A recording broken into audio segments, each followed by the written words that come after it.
State, federal, and local officials gathered in Helena this morning to talk about the upcoming wildfire season and how they can prepare. MTN's Jonathan Ambarian has more on what leaders are expecting.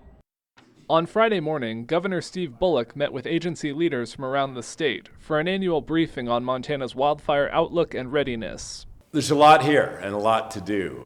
Leaders say it's important to get all the organizations that work to fight wildfires on the same page. No wildland fire agency can do it on its own, can succeed on its own.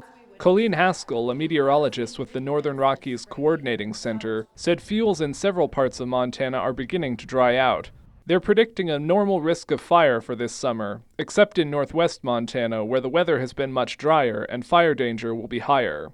But a lot will still depend on what kind of weather the state gets in June and July. In 2017, leaders were predicting a quieter fire season, but it instead became one of the state's most destructive.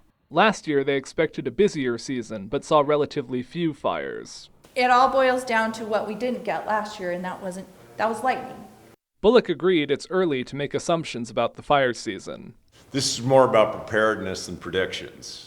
The Montana Department of Natural Resources and Conservation has hired and trained about 150 seasonal firefighters and trained another 3,000 local volunteers. We've met the preparedness level that we need to meet every year, and we've got a great team of seasonals this year, so we're feeling good.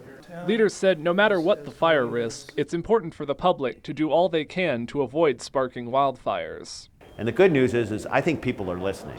We can't control when the lightning hits, but we can certainly ask people to be safe when they're in the woods.